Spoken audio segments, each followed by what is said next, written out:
Chris Pope with Deeper Root Spiritual Ministries. Just coming to you live today, and we just love God so much. And this is all about the embrace. This is actually the Embraces of God, the book that I wrote, and really enjoyed writing this book. It's a beautiful book. It's lesson number 4, and we're starting on the process of in worship and what is worship and do we what I mean by worship and why worship is so crucial. And within the book, I really talk a lot about it's totally focusing on God. It's all about focusing on Him and seeing Him for who He is and what He does and how He does things. And when we, in this chapter, we're going to talk about things about heaven and the way heaven is, and to get us a good view of how God is seen outside of this world and outside of the physical world, but much more in the spiritual world. And in the same way in our spiritual lives and our spiritual walk, how we need to focus on God, how we need to really, when we say the word worship, and one of the things I'm doing in the book, I'm really separating worship and praise as two separate chapters. Because to me, when we talk about worship, we're talking about totally focusing on God. It really doesn't have anything to do with us. It's all about Him. It's all about lifting Him up, exalting Him, focusing on Him, getting our eyes off of our situation and get us fully focused on God. And this first paragraph in the book, I talk about growing up in the foothills of the North Georgia mountains, which is really amazing. This is where I'm from, Georgia. Grew up in North Georgia, near the foothills of the Appalachian Mountains, and it is such a wonderful place. I love hiking. I love getting out on the water. I love just everything about this area because this is where I am from. And I know wherever you're from is kind of your world or where you grew up. And I hope most of you grew up kind of in the same area when you were younger, so you could really create memories and create spaces that to see things around you and to see what was happening all around you and the beauties and the majesties. And within the book, I talk about just growing up as a kid, in our area, we have fireflies that you get to see, and you just get to see them, lightning bugs that just light up the sky, and they're so beautiful and they're so cool at night. And to hear the bullfrogs and the crickets and just experience, blowing a dandelion off in the wind and all the wonderful experience that are all around us. Every animal, every creature, from the tiny ants and the things and the mosquitoes and everything that God's created, just enjoying all the creation and looking around you. And growing up in this area was really cool. Getting out there, I love North Georgia clay. It's a very unique dirt that we have around here. And then when you get good ground, you see this very dark earth, this very, very rich earth that we have too. And that's why farming does really well. My parents are actually from South Georgia, and so a lot of things are different down there than they are up here. And they always told me, we're going to move to South Georgia. I said, you can just leave me here because I love North Georgia. And I love, and I think you ought to love where you're from. I remember kind of something funny that happened to me one time. I was driving and I was down in the county where my dad grew up, but he grew up in multiple counties because he moved around around South Georgia and North Florida quite a bit. But that county that I happened to be in, I was talking to him on the phone. He said, "Stop, stop, stop." And I stopped, and I pulled off on the side of the road, and I'm like, he's on the phone. How does he know anything? Because I was just joking around. I told him I was pulling into Coffee County, and he said, "You need to go out and kiss the ground." I said, "Well, this is not where I'm from."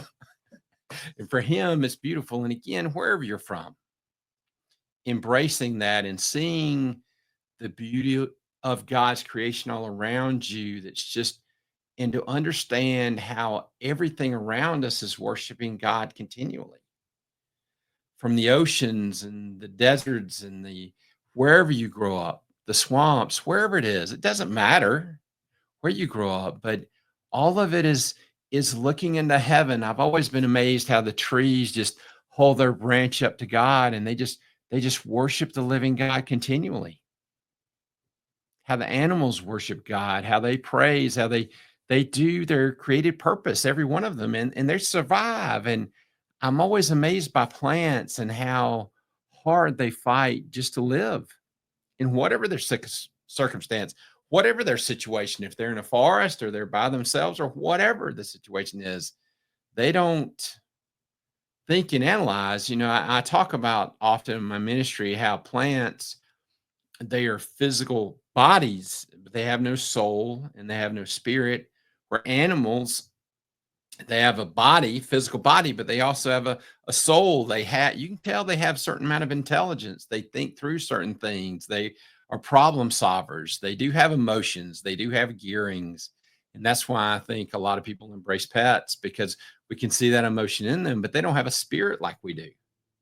Because again, we were created in the image of God, and that's why we worship him. And that's why our worship is such a higher level that God looks for in us, to realize that we are body, soul, and spirit. Yet the physical creation worships him, animals worship him, and here mankind, for all of our intelligence, for all of our ability, sometimes we don't worship God like we should. And we don't spend time just being in awe of God and realizing he's so much more than what we see and what we perceive in life.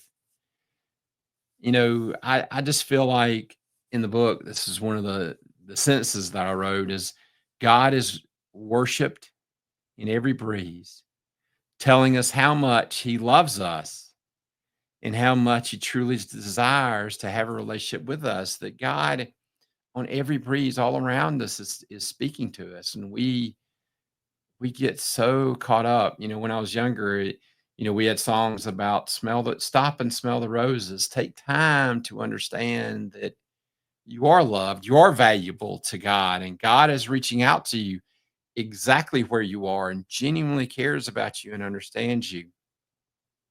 In the next paragraph, I talk about many churches truly worship the living God, just as God is worshiped in creation. And when I talk about that, I'm talking about fellowships. I'm talking about people at their individual homes. I'm talking about everything, the diversity of all things.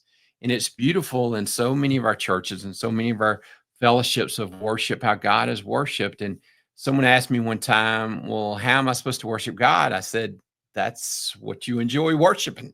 It's whatever you enjoy. And that's why I love about having a diversity of churches and fellowships that you can go to and experience worship, what's comfortable for you. And I compare it much more to what music is. Everybody has a different style of music they like, and they just like certain styles, certain ways the music speaks to them, the stories that music tells them, or what they can agree with, or what they enjoy. In the same way, spiritual worship is like that. It's the style of worship we like, and just we like that style, and we really enjoy it, and we get a lot out of it as we worship and focus on God and trust in him. And God is calling us to a place of genuine worship. And what worship does, it helps us let go of things around us, let go of this world, and totally concentrate on the one who loves us, who understands us, who spoke this world into existence.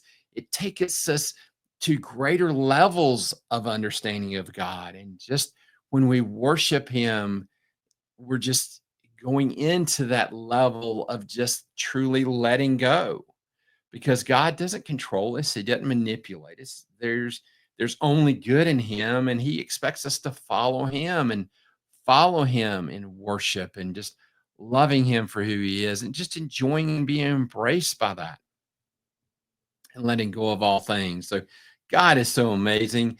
I really love worship. I really enjoy worship. Uh, Growing up as a young man in the church, my dad always called us Baptist. We love the Baptist way of worship, but we love the Pentecostal way of worship. And I to be honest with you, I don't think there's any wrong way to worship God. I'm so impressed by all my ministry, going through all the churches that I served in, and a lady sitting there with her hands in her lap, and you can tell she's in the presence of God. And I've also seen ladies and men in the presence of God, standing up, jumping around, dancing. It doesn't matter, but we get so hung up in trying to be what everybody else wants us to be. But here's a holy God. Here is the holy God, and he wants you to worship him. He wants you to stand back and be in awe and focus on God. We see that in the Lord's Prayer. Hallowed be thy name. Focusing on God's first. That's the beauty and the intimacy of prayer is realizing focusing on God. That's why I'm a firm believer in you reading the word daily, reading God's word daily. We have publications that we use. We have a Bible study guide on our website. We also have a devotion that's a 5-minute devotion that's a lot shorter, but at least you're getting time with God. You're really focusing on God and you're incorporating your worship, you're incorporating your time with God every day. And I'm good with you doing it multiple times a day. I mean, in your vehicle, I mean, I think when people pass me in the vehicle, sometimes they're seeing me worship and serve the Lord and praying and weeping before God, and that's my style of worship. And I'm one of these all in. I don't hold back.